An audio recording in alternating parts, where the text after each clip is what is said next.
My American Dream and Those Bewildering First Days. My name is Rebecca Lee, and honestly, if anyone had told me 5 years ago that I would be setting foot on American soil alone, with nothing but a suitcase, a mind full of stubborn optimism, and a collection of letters from my little sister tucked deep in my coat pocket, I would have laughed them off. Yet, there I was, 24 years old, heart hammering wildly as my plane eased through the clouds and descended into New York City. The sight from the airplane window made my breath catch, a city of glittering promise, as intimidating as it was awe-inspiring. From the moment I set foot in the arrivals terminal, I was hit by a wave of sounds, scents, languages, and faces so different from my own. Everything felt faster, bigger, Welcome, honey. and somehow brighter here. Please have one. I clung to my They're notebook, freshly a soft Thank blue you, Mrs. moleskin Cohen. I'd scribbled dreams in ever look since my college wonderful. days in Ho Chi Minh City. As if it could anchor me amid the chaos. It was the only thing that seemed familiar in a landscape that was, in every way, foreign. Those first weeks in America were a strange blend of anxious awe and quiet celebration. I remember stepping out of the cab that brought me to my first apartment in Brooklyn, a weathered 2-story house with people coming and going all hours. As I dragged my battered suitcase through the narrow hallway, the landlady, Mrs. Cohen, greeted me with a warm, "Welcome, honey," and a plate of sugar cookies. Her accent was thick, but her smile was genuine, and for a brief moment, I felt a flicker of hope. But soon, the reality of rebuilding a life from scratch set in. I spent my mornings trying to make sense of the subway system, always worried I'd get off at the wrong stop and end up hopelessly lost. The local grocery store's aisles teemed with foods I'd never seen. Peanut butter jars the size of my head, gallons of orange juice, rows and rows of bread loaves, all so different from the open-air markets back home. I was stunned by how friendly and yet distant people could be, how easy it was to disappear into the crowd, how quickly homesickness could strike at the scent of freshly brewed coffee that wasn't quite the way my mother made it. My first job was working part-time as a cashier at a tiny corner deli owned by a gruff but kind-hearted Italian man named Sal. Here, I learned to pronounce bagel like a New Yorker, to smile through my embarrassment when I misunderstood an order, and to laugh at myself when I stumbled over slang and idioms. Customers came and went. Some noticed my accent and asked about my story. Some barely looked up from their phones. Every day brought something new. A mistake, a small victory, a moment of connection. Every evening, I called my sister back home, sometimes crying, sometimes laughing at the absurdities, always reminding myself why I was here. In those bewildering early days, every step was a negotiation between hope and doubt. There were nights I questioned my decision. Nights I longed for the gentle, predictable chaos of my home in Vietnam. But something kept nudging me forward, a voice that whispered, "Rebecca, this is just the beginning." Encountering the deceitful landlord, I met David Russo on my 4th day in San Francisco, right when hope and exhaustion vied for dominance in my heart. The Craigslist ad for the room was suspiciously promising. Clean, safe, affordable, all utilities included, walking distance to BART. By that point, I was desperate enough to overlook the too-good-to-be-true price and the slightly faded photos. When I arrived at the address, a narrow Victorian home beneath a tangle of cable wires, David greeted me with a broad, disarming smile and the kind of handshake that seemed rehearsed. He was middle-aged, trim, silver hair neatly slicked back, and spoke in a slow, deliberate manner that made me feel seen, a feeling I was yearning for in this city where nobody seemed to notice me. He walked me through the house, making small talk about his important job in tech and asking just enough about my background to make it seem like he cared. There were a few warning bells, an odd comment about how quiet tenants last longest, a lingering look as we passed by the bathroom, the way he seemed too interested in my need for privacy. But loneliness can dull your inner alarms. I nodded, signed the lease, and handed over the first month's rent in cash. At first, everything seemed manageable. The room was sparse but tidy. I managed to unpack and hang up some photos. David was attentive, almost too attentive. He insisted I text him when I came and went, reminded me of the rules: no friends over after 10, no emergencies unless I called him first, and would drop by unannounced just to check that I was comfortable. He showered me with compliments on my accent, my appearance, even my cute nervousness, which made me recoil internally, but laugh along, unsure of how to rebuff him without risking my new home. Over time, his facade slipped. His messages grew more frequent and intrusive, sometimes late at night, sometimes about things that had nothing to do with the apartment. He'd comment on my clothes, my routines, my friends on social media. Once, returning late from my part-time barista job, I found him waiting in the kitchen, his expression unreadable, a glass of wine in hand. "You really shouldn't be out this late, Amy," he murmured, blocking my way to the fridge. My heart hammered as I made my excuses. He didn't budge until I forced a laugh and scurried past. I started to dread seeing him. Every sound in the hallway made my shoulders tense. Every note he slid under my door made my stomach twist. I realized I was being watched, manipulated, and yet I felt powerless. I was far from home, still learning the rules of this new game, and David seemed to thrive on my uncertainty. He'd frame his demands as caring gestures, gaslighting me into doubting my intuition. Sometimes I'd catch his eyes, calculating, cold, and I'd wonder how I ever thought him a friend. Each day, I felt a little less safe and a little more angry, but also trapped by the very dream that brought me here. Wounds, without a name. I wish I could tell you that the fear was the worst of it, that as the dread inched higher in my throat, in the shadow under my door lengthened each night, I learned to adapt, to steel myself, to simply outlast. But that's not what happened. The truth is, the wounds Michael inflicted didn't bloom like bruises on my skin.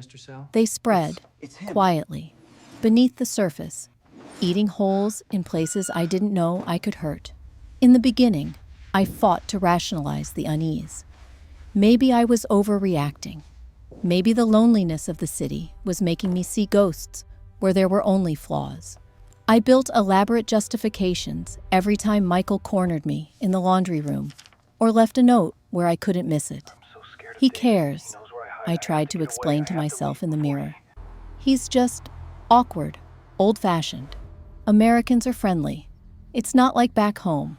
But the friendliness was a mask, and eventually it dropped. His late-night texts grew invasive, steeped with suggestions. I'd come home from closing shift to find new messages on my phone. "Hope you got home safe.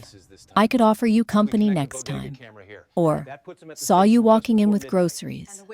Maybe I'll cook for us tomorrow."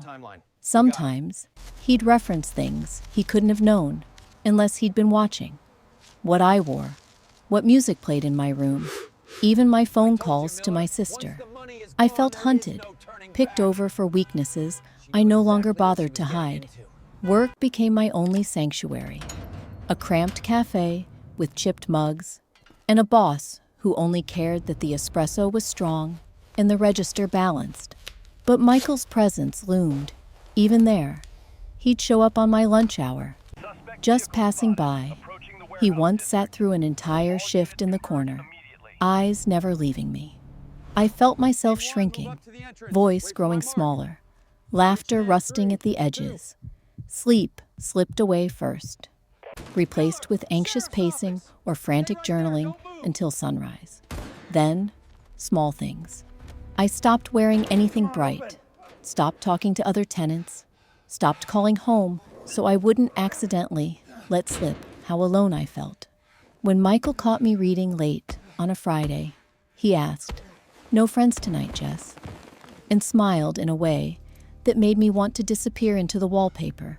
The loneliness was the sharpest blow. Back home, I'd been outspoken, clumsy, but always found my crowd. A circle of friends, ready to swat away bad days, or hold my hand through heartbreak.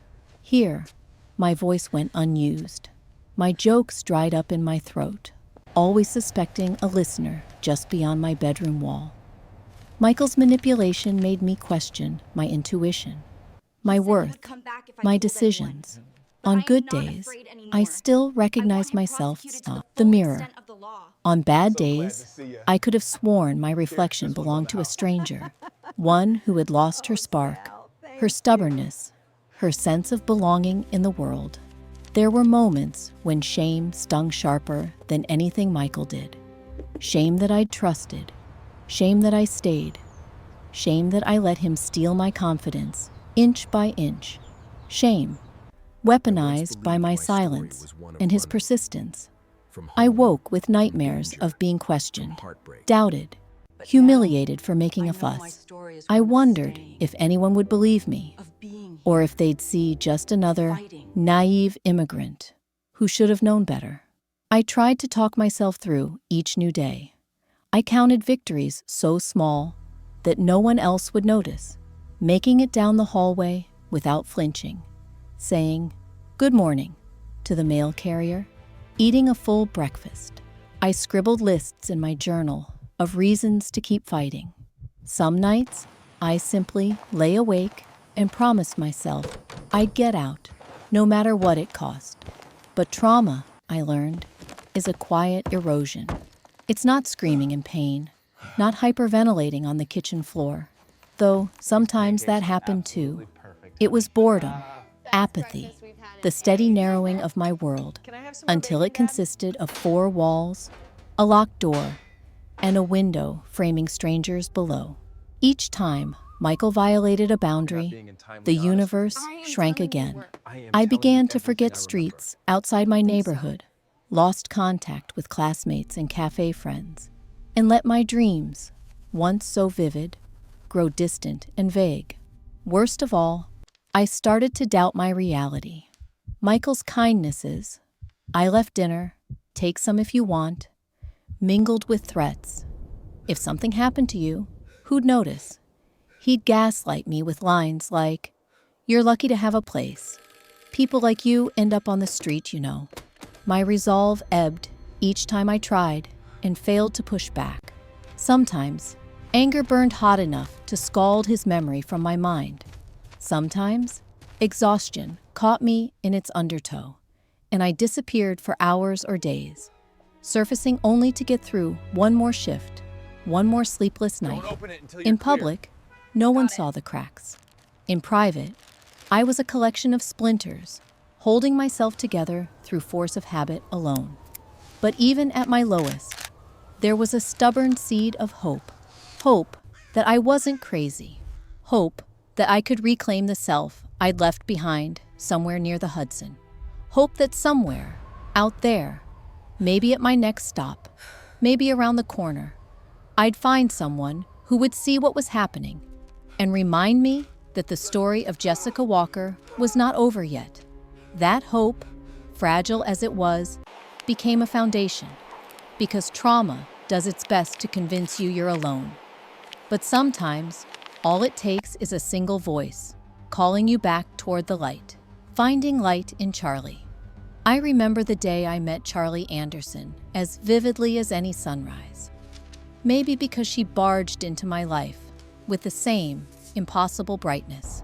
It was a drizzly Tuesday, and I ducked into the library, mostly for shelter, though I told myself I was there to hunt for books about digital marketing. The city's autumn wind had left me chilled to the bone.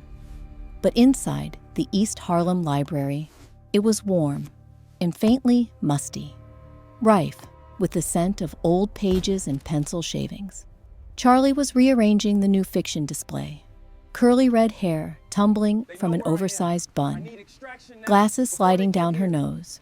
She looked up and smiled, one of those genuine, crinkly-eyed smiles that makes you forget your nerves for a moment. "Looking for something cozy? Or just escaping the rain?" she asked. I nearly told her I was escaping myself. Instead, I mumbled something about needing a place to study. Charlie motioned to the long oak table near the window. "Take your pick, though if you want the outlet, stick to the left."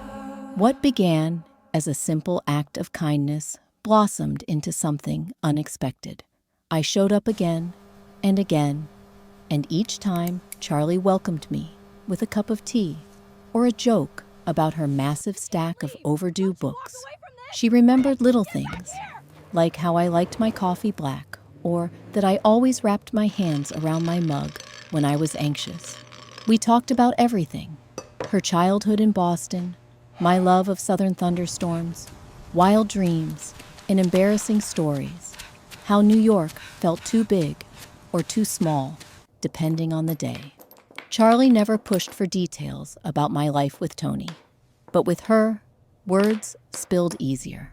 I told her about a landlord who got too close, about how even the city's dazzling lights couldn't always chase away long shadows. She listened, not with a rescuer's pity, but with the patient attention of someone who understood how pain could live in the quiet corners of your story. "I think you're braver than you give yourself credit for," she said once, making the words feel like a gentle shield. Our friendship grew sturdy. We met for breakfast in little diners with cracked formica counters. We snuck out to poetry readings and called each other after long shifts, swapping tales of irate library patrons and rude cafe customers. I came to trust her, enough to text her the first time Tony showed up outside my job, enough to let her walk me home when the city felt too dark. It was Charlie who helped me see that what was happening wasn't my fault.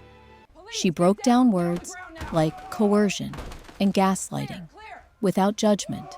"You're not weak for wanting to believe the best in people," she told me, "but you don't owe loyalty to someone just because they have power over you." Eventually, she convinced me to start looking at my lease, researching tenant rights, and saving every message Tony sent. Evidence, she called it. It felt dramatic, but each little bit of action sparked something in me. Agency, finally, replacing helplessness.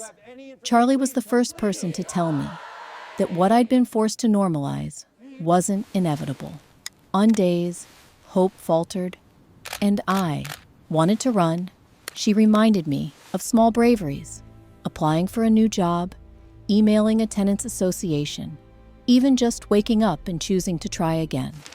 "You survived, not because it was easy, but because you refused to let it end you," she'd say. And I'd almost believe her. Charlie became my anchor and my accomplice, a lighthouse in the endless fog.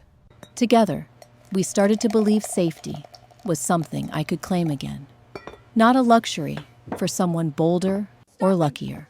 Through her, I learned that sometimes the greatest rescue comes not from being saved, but from being believed, that in the worst darkness, even borrowed light is enough to find your way. Drawing up my plan for revenge. If anyone told me years ago that I, so cautious, so willing to give everyone the benefit of the doubt, would sit at a rickety kitchen table, plotting out a campaign against a landlord, I would have laughed. Yet there I was, scrawling diagrams and timelines in my journal under the dim glow of the table lamp, my nerves strung tight, resolve pulsing beneath my skin like a second heartbeat. The journey that began as simple survival was changing. Rage long smothered beneath fear and shame. And the wisdom of my friendship with Charlie began to shape itself into a plan. Charlie was the first person I shared everything with. She didn't recoil from the ugly truth, and she never pressed for details I wasn't ready to give. She listened. That listening gradually molded my bitterness into purpose. Planning my next steps was scary, sometimes even paralyzing. But with Charlie at my side, I felt the smallest flicker of control. We started, timidly at first, to catalog the facts. We made a spreadsheet. I listed every inappropriate message, every time my privacy was violated, every night I felt unsafe in my own rented space. This wasn't just for me. We both knew that if Richard, I still have trouble saying his name without flinching, had done this to me, he'd done it to others. The records were damning. Charlie taught me to keep screenshots. We Googled and compared tenant protection laws late into the night. Sometimes heated debates over the nuances, sometimes falling silent at the sheer scope of what I'd suffered. Pain lanced through me with every new recollection, but setting the details down in black and white transformed them. Suddenly, my trauma was evidence. It was a story that could be told in court, not just whispered in shame.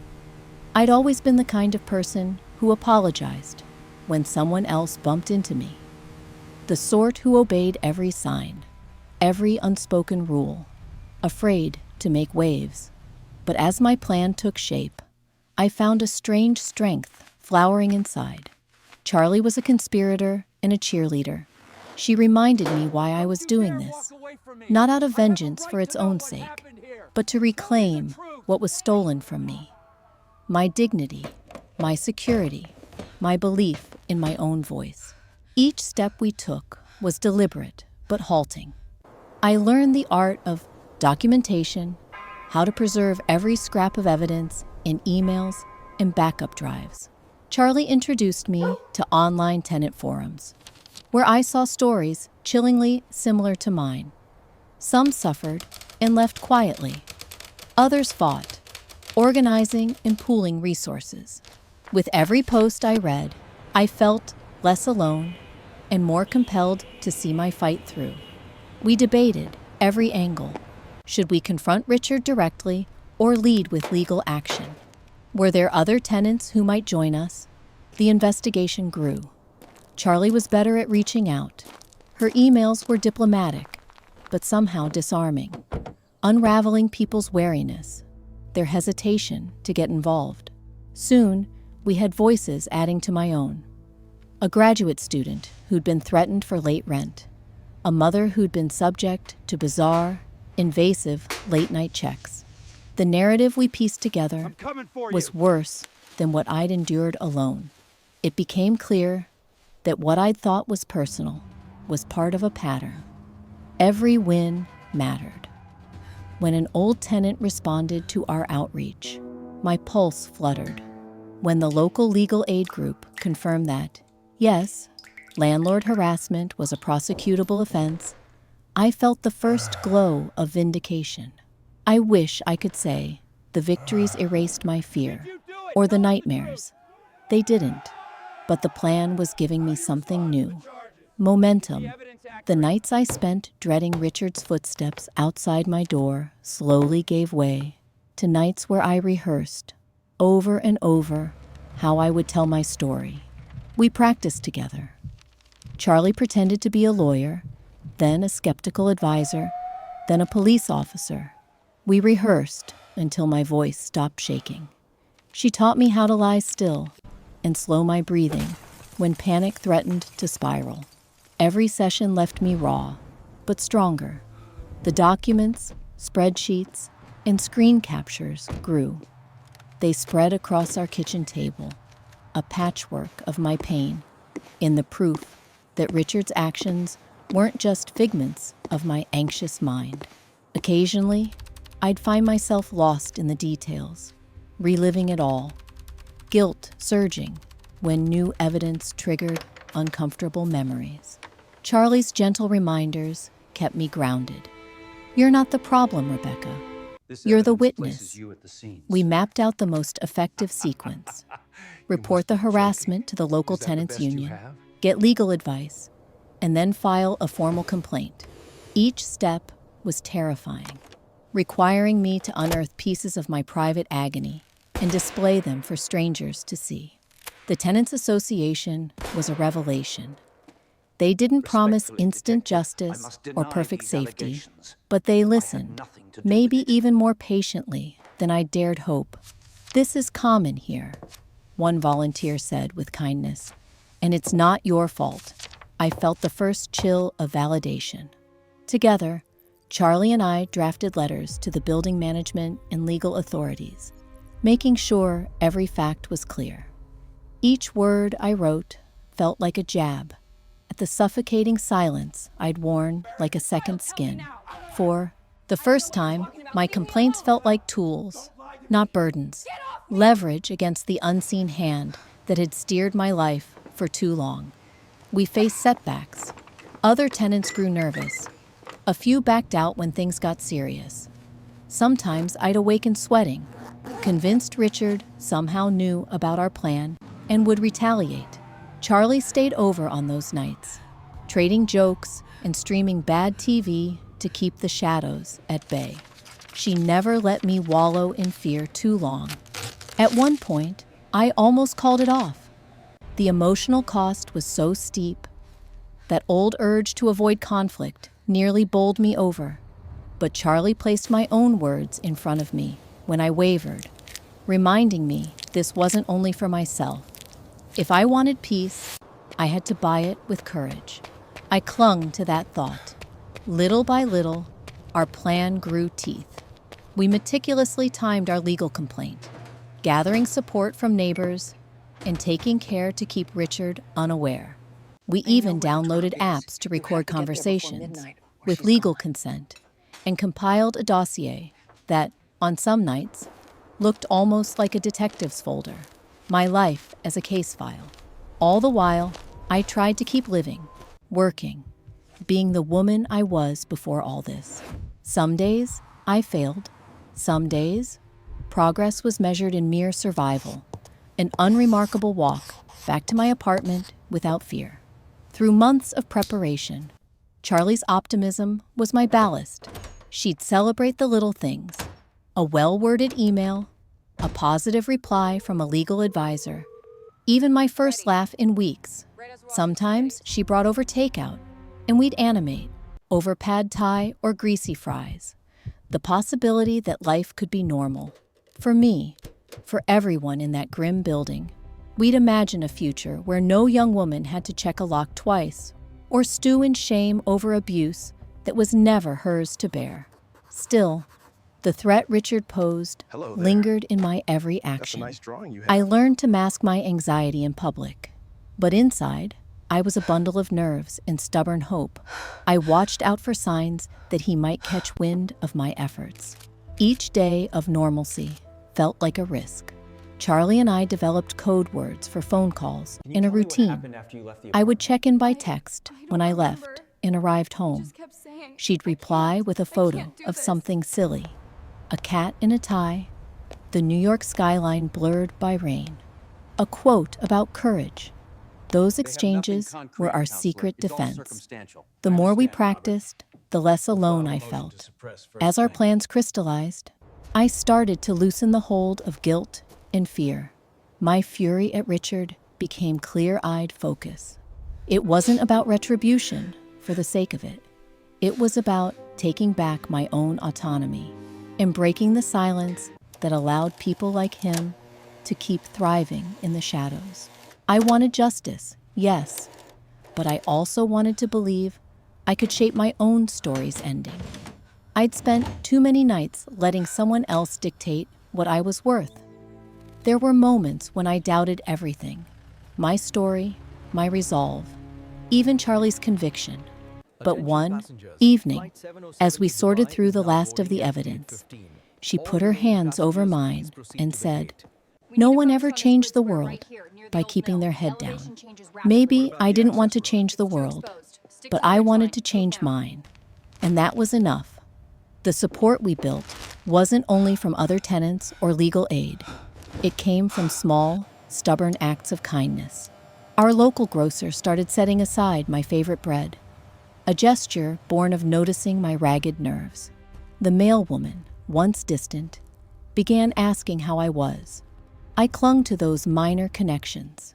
They reminded me that though Richard's intimidation reached far, so did the web of community I was quietly stitching around myself. Preparing for confrontation was both excruciating and strangely empowering.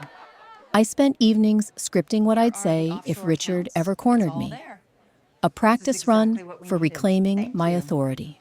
Charlie pressed fake interviews or cross-examinations until my voice steadied, until I remembered the courage tucked beneath my skin. I carried a copy of the documentation in my bag everywhere, a talisman against the dark fantasies of losing it all before we could act. There is a unique exhaustion to living each day with a plan coiled tight inside your chest, fearful that justice, when it comes, might not fall on your side. But gradually, the burden of the plan was replaced with something laced with dignity, the knowledge that I deserved this fight. It didn't matter how I'd been shaped by fear or disappointment before. What mattered was what I did now. Nights stretched long, the city humming below my window, life moving on outside these little wars. Still, I pressed on, sometimes buoyed by hope, sometimes only by habit. Planning revenge, it turned out, was never about hate. At its core, it was about hope. Not only would I call Richard to account for what he had done, I would finally tell the story I'd kept locked inside me for so long, and in telling it, I'd set myself free. Facing the darkness and bringing the villain to light. I don't think anyone who's never stood in the shadow of their own fear can understand what it's like to make the decision to step out and step up against someone who has hurt you. For me, the weeks leading up to my confrontation with Richard were an endless tug of war between my old instincts of retreat and this new, hard-won stubbornness. Even with evidence neatly organized, with Charlie beside me, and with support from the Tenants Association and legal aid, some part of me remained convinced that taking action would simply make everything worse. The line between caution and cowardice blurred, and I spent too many nights staring at the ceiling, rehearsing possible disasters. Richard retaliating, more nightmares, being dismissed and disbelieved. But what Charlie and time had gifted me was this, the knowledge that what I did next would define me, far more than anything Richard had done to me. The steps of the plan fell into place slowly, but with a kind of inevitability. We met with the lawyer who had agreed to take our case pro bono. She was a stern, thoughtful woman with steel gray hair and sympathetic eyes. I had to tell my story, fully, clearly, without flinching. Charlie sat in the corner, scribbling notes and quietly radiating moral support. I described the messages, the late-night visits, the slow erosion of my safety within those thin apartment walls. The lawyer nodded, asked sharp questions, never letting me drift off into qualifiers or half-truths. She wanted specifics, times, dates, patterns, and as I laid them out, I realized for the first time how much I had survived.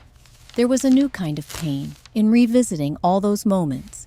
Each retold detail seemed to vibrate with its former dread, and I could almost smell the damp paint of the kitchen, the aftershave Richard favored, the electricity in the air before I heard his footsteps. But as I described them, not just to Charlie, but to someone whose job was to fight for justice, I felt the power in my voice gaining volume. I was no longer whispering in the dark. I was testifying. What amazed me most was how this act, once terrifying, began to free me. With each statement, I staked out new territory in my own life. Here is what happened. Here is what I will not allow again. Our lawyer drew up an official complaint and sent it not just to Richard, but to the building management, to the Tenants Regulatory Board, and to the city's Department of Housing. With that flood of documentation and witness statements, several tenants, at Charlie's gentle prompting, had also shared their stories. There was suddenly a paper trail. Suddenly, it wasn't just my frightened word against Richard's practiced denials. There was a record, a chorus of voices, not just my own. Still, I braced for backlash. Every time the phone rang, my body went tight. Every knock at the door made my heart leap into my throat. The first response we received was the most unsettling. It was silence. Days passed, then weeks. Nothing from Richard, nothing from his lawyers, nothing from the management. It was like the city itself had gone numb.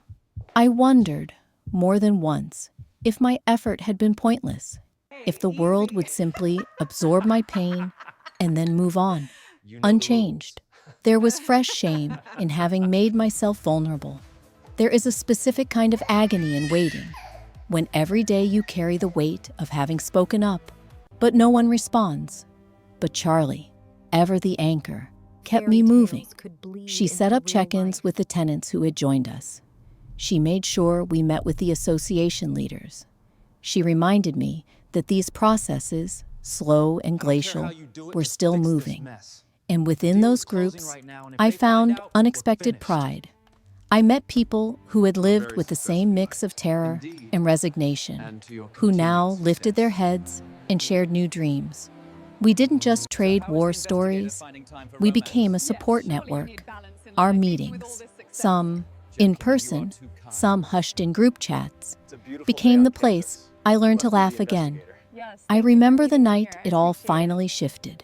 It was just after midnight when I received a barrage of texts from neighbors. I wasn't the only one. Some of us had gotten emails from the building management demanding patience and promising an internal review, while others had found hand-delivered notices sliding under their doors. The kind with threatening legalese and warnings about false accusations and defamation. Fear swept over me again, a reflex, like muscle memory. But this time, it wasn't just me shivering in my living room. Within minutes, Charlie was on the phone, her voice clear and unwavering. "We expected this, Emily. Don't panic. This is what they do to force people back into silence. But you are not alone, and you are not going to back down." Her words steadied my hands. I replied to every neighbor who checked in, weaving together a net of solidarity. This isn't over. Don't answer alone.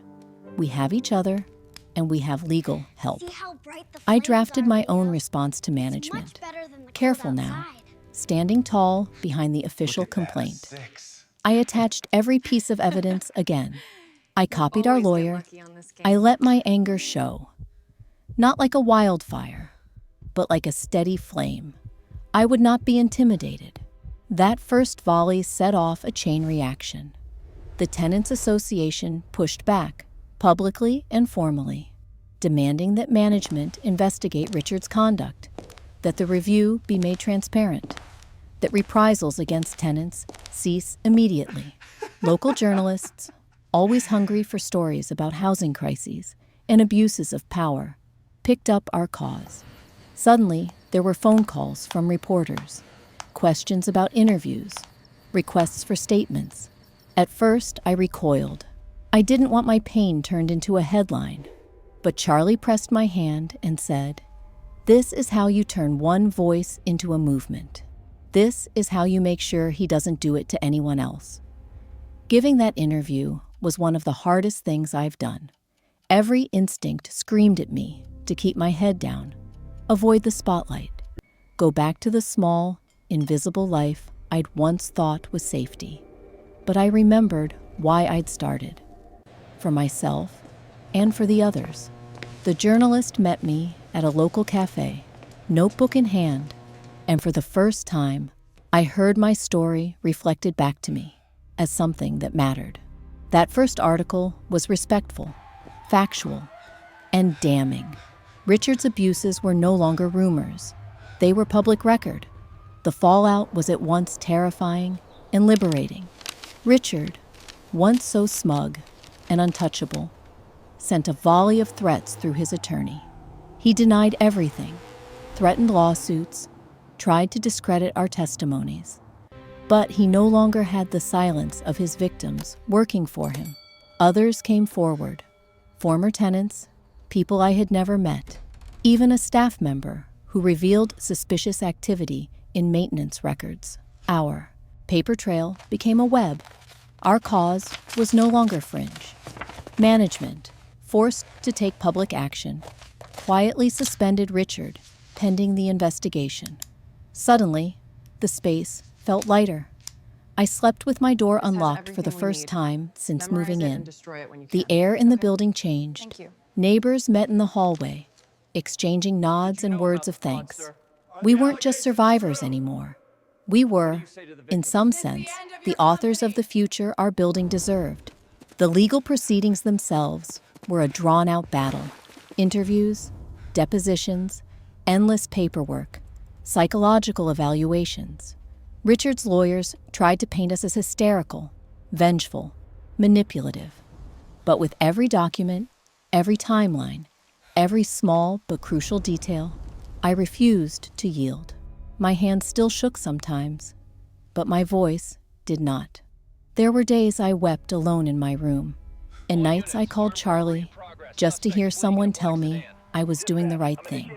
But I kept going, fueled now not by anger, but by the certainty that I was worth fighting for. As the case stretched on, I began to transform. I learned the rhythms of officialdom, the crisp snap of legal folders, the formal intonations of meetings, the careful way bureaucrats worded their sympathy. I learned how to advocate for myself and others, how to tell my story without bending to make anyone comfortable. I sharpened my instincts for truth and for the subtle mechanics of power. Most of all, I learned that blessings could come in the form of hard-fought victories and in the faces of people who once saw themselves as powerless. I often thought back to the terrified girl I was, clutching her suitcase and the letters from home, lost in the chaos of New York or cowering in San Francisco. That girl had no idea she'd grow into someone who could stand in a courtroom, face her abuser, and refuse to shrink. She didn't know that people, strangers once, would someday nod to her on the street, grateful that her story would become a lantern for others to follow through their own shadows. The day the judgment came felt oddly, both momentous and subdued. There was no single moment of Hollywood catharsis, no dramatic courtroom outburst. But Richard was found liable, legally culpable for harassment and retaliation. He was barred from managing properties, ordered to pay damages, and required to submit a formal apology. Most of all, he was out of our lives. Even as he glared from across the room, I held my ground. My knees did not buckle. I felt joy and relief, yes, but also a sober, exhausted kind of gratitude that justice, while slow, had not failed us. After the ruling, there were weeks of unwinding, of checking locks less, of trusting the city's rhythm again, of letting in the tenuous beginnings of peace. The Tenants Association held a small, makeshift party in the common room. Someone brought cupcakes, another strung up a banner. We laughed, real, ringing laughter. I hugged Charlie hard. We cried, little, too. The new management promised transparency. The building started to feel like home again, warped and beautiful, stitched together by the resilience of the people in it. Months later, I met with a reporter again. Not because I was compelled to tell my story, but because I wanted to. I spoke openly, not of the trauma, but of the healing, of the courage required to leave the darkness, and the even greater courage it takes to step into the light and be seen as you truly are. In that conversation, and in every shared coffee or quiet nod in the hall, I saw the evidence of something bigger than justice: community, people who believed in one another, people who, ultimately, refused to let each other remain in the shadows. Looking back now, I see that exposing Richard was never truly about revenge or retribution. It was about reclaiming myself, my safety, voice, and dignity, and about weaving a tapestry of survival for everyone who ever shook with the same fear. It was about saying, I am more than what was done to me. We are more. And as I step forward, out of the courtroom, out of Richard's long shadow, my greatest victory is the knowledge that light, once ignited, spreads. The last smile. There's a certain kind of smile that comes not from fleeting happiness, but from the hard-won battle of reclaiming parts of yourself you thought were lost. I used to wonder if I'd ever have a smile like that again. A smile not shadowed by fear, regret, or anxious calculation. Now, living in the aftermath of that long, blurred war with Richard, I know what it feels like to wear a smile born of endurance, not just luck. It didn't happen all at once. In the weeks after the judgment, as life resumed its careful, halting rhythm, I often caught myself hesitating at the threshold of my own joys. I'd pause before letting laughter ring out in public, second-guess a casual wave to a neighbor, or glance back to make sure the door was truly locked behind me. The layers of protection I'd built for years, meticulous, invisible armor, didn't fall away easily. But each time I pushed past my old habits, no matter how small, I felt a thread of warmth stitch itself back into my heart. Charlie and I celebrated. Of course we did. We toasted with cheap champagne one night, standing on the battered fire escape, stars glimmering above the city haze. To survival, she declared, grinning, and I laughed until I almost cried. There were more hugs than I could count, and for the first time in as long as I could remember, no one's arms around me felt like a trap. The other tenants, our little makeshift coalition, kept in touch. Sometimes we shared collective victories, sometimes just recipes, memes, or silly stories about building mishaps. This odd, resilient network of people was something Richard could never have anticipated. A community forged in the pressure of adversity, emerging stronger for it. Yet, for all the camaraderie, the process of letting go was deeply personal. I'd gone from living in constant hyper-awareness, marking every footstep in the hall, every notification on my phone, to realizing most of the world's attention spun on without me. It was, at first, a little lonely, and in that loneliness, I found clarity. I didn't have to fight for space anymore. I could be as loud or as quiet as I pleased, could be visible or blend into the background, with the knowledge that it was my choice, not someone else's imposition. My routines changed, gently. I started sleeping through the night again, or rather, most nights. When nightmares woke me, they were softer, less sharp at the edges. I found a therapist, a quiet, thoughtful woman who understood what it meant to navigate survival in a city that can be both cruel and kind. We worked through memories, through the urge to apologize for things that weren't my fault, through the complex knot of forgiveness, not for Richard, but for myself, for all the times I judged my own weakness too harshly.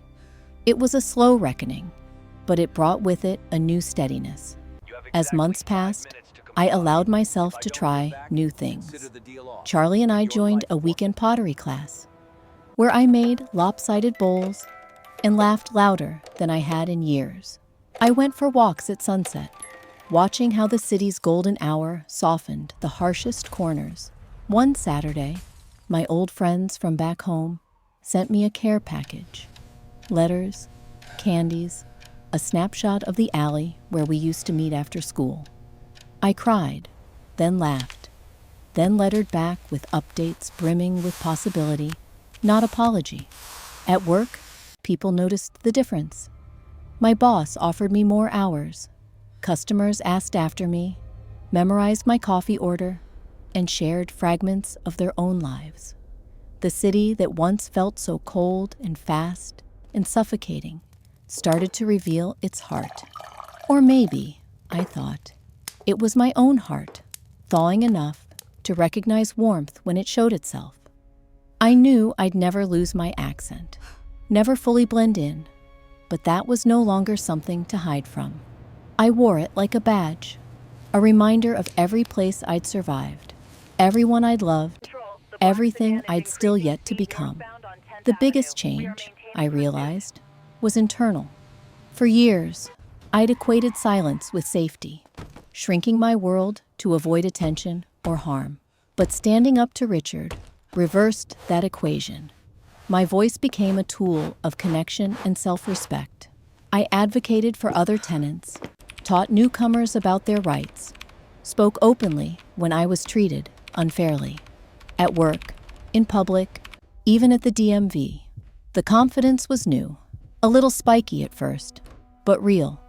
Sometimes I'd catch glimpses of my old fears, ghost-like, lurking around the edges of a crowd or in the reflection of a subway window. But I'd learned how to face them, not with bravado, but with honest self-compassion. There's power in acknowledging your fear and still moving forward. That's something the bravest people in my life taught me, especially Charlie, that sometimes the greatest victories are the quiet ones, the incremental returns of freedom to just be yourself. Holidays came and went. That winter, I hosted a tiny potluck for those who couldn't go home, stringing up paper lanterns from the ceiling. We ate, told stories, and let joy fill the room. I looked around that night, at Charlie, at my neighbors, at brand new friends, and I understood in a deeper way what healing meant. It wasn't erasure or forgetting. It was choosing to build a life around the wounds, not in spite of them, but because of them. The wounds shaped us. They made us insist on kindness, on boundaries, on beauty wherever we could find it. My greatest accomplishment wasn't winning a case or bringing someone to justice. It was the slow, determined act of rebuilding relationships, trust, sense of self. On good days, I felt invincible. On hard days, I had a well of resilience to draw from, full of memories of every time I'd almost given up, but hadn't. Healing did not excuse what happened. It just loosened its grip. In the spring, I volunteered for a tenant's helpline, offering advice or just a listening ear to people going through situations that felt eerily familiar. I didn't try to be a savior. One thing this journey taught me is that no one can fix someone else's pain completely, but I could model what I'd learned: patience, resourcefulness, a kind of hope that grows sturdier with each test. Some nights I walked past my old building, heart steady, a symbolic act as much as a practical one. It felt like a benediction. I survived. And yes, I smiled, more and more. A real, unburdened smile. The kind that showed up in candid photos, in public places, even in the mirror. It startled me how natural it became. A far cry from the cautious, tentative grins of my past. People commented, not always knowing what had changed. "You look lighter," my boss said. "You laugh with your eyes now," Charlie teased. I even stopped dreading birthdays, marking the passing years as victories, not losses. Connections deepened. I let new people into my life, tentative but open, practicing the art of trusting both others and myself. I redefined success, not by achievement alone, but by the daily acts of grace, forgiveness, and stubborn optimism. I wrote more, journals full of messy gratitude, dreams resurrected from the footnotes of fear. One day, I started a story that wasn't about trauma or escape or villainy. It was about a girl learning to be her own hero, flawed but resilient, searching not so much for justice as for peace. The world, I learned, is full of people in different chapters of their own survival stories. I met some at work, others in support groups, sometimes just in line at the grocery store. We recognized something in each other, a wariness, a hidden light. We exchanged small kindnesses, a reassuring nod, a shared joke, the gift of being seen by someone who truly understood. That was its own kind of justice, larger and deeper than any verdict or award. Small, decisive steps became my measure of progress. I finally traveled upstate to see the autumn leaves, something I'd promised myself since that first lonely winter in America. I took pictures, filled my phone with riotous reds and golds, capturing evidence of change in the wider world that seemed to echo my own. I realized then that my healing, like the seasons, had its own unpredictable rhythm. Some days brought sorrow, fatigue, or a stab of memory so sharp I gasped for breath. Other days, I found myself humming as I walked to work, relishing coffee with cream and sunlight on my skin, content in the knowledge that it was all part of coming back to myself. Charlie remained my rock and my co-conspirator. She edited my lease for fun, initiated game nights when the news felt too heavy, and once convinced me to join a local improv group. Our friendship, the kind built on trust, laughter, and an unspoken agreement that we'd never let the world dull our shine, became the cornerstone of my new beginning. Some days, I felt we could do anything. Some days, we mourned what we had lost. Innocence, illusions, time spent keeping our heads down. Yet always, after the tears, came the resilience. We stitched it into every conversation, every shared meal, every long walk through the city's patchwork streets. I learned, at last, to let go of guilt. It took years for me to understand that what happened was not my fault, nor was my response a measure of weakness. As I witnessed others start their own journeys of assertion, I recognized the familiar tremble of fear, the overwhelming urge to disappear. When I listened, truly listened, I offered no advice except this: even the smallest act of reclaiming your power, saying no, asking for help, daring to imagine something better, matters. It is enough. I grew braver with each retelling. At storytelling events and in articles, I shared my scars alongside my victories. Far from triggering old dread, the telling became another thread in my tapestry. Nothing could undo the past, but nothing could take away the meaning I made of it either. Suddenly, everything I'd endured, everything lost and gained, became the foundation for a way of living that gave me pride. There were other kinds of smiles, too. The first genuine, easy one, when I realized I could leave my new windows open at night with no bad memories fluttering in. The sunlit grin of racing Charlie down the block on a lazy Saturday. The choked, tearful smiles that come after a story so painful you only survive by recognizing how far you've come. And perhaps most surprisingly, the soft, gentle smiles I offered myself in the mirror on restless, anxious mornings. The reassurance that no matter what remained undone or unresolved, I'd faced my monsters and was still standing. One summer evening, I sat on my stoop watching neighborhood kids draw chalk, dragons on the sidewalk. The city, for all its harshness, glowed golden in the falling light. I felt a quiet marvel at how much the geography of safety had changed for me. Home was no longer a single address, but a constellation, trusted friends, familiar routines, a well-worn path to the library, the knowledge I could call for help and be heard. That was the gift no one could ever take. The life I'd rebuilt, stitch by fragile, brilliant stitch. My sister's letters sat tucked in an old shoebox atop my closet, stiff with time, their paper yellowed and edges bent. Every now and then, I'd unfold one, reading encouragement penned across an ocean in a half-decade of change. They always reminded me how far I'd come and how love can span even the loneliest distances. On the days when shame or doubt reached for me, I'd open those letters and find the seeds of my last smile. Hope, persistence, and the unwavering certainty that I mattered. I once believed my story was one of running, from home, from danger, from heartbreak and disappointment.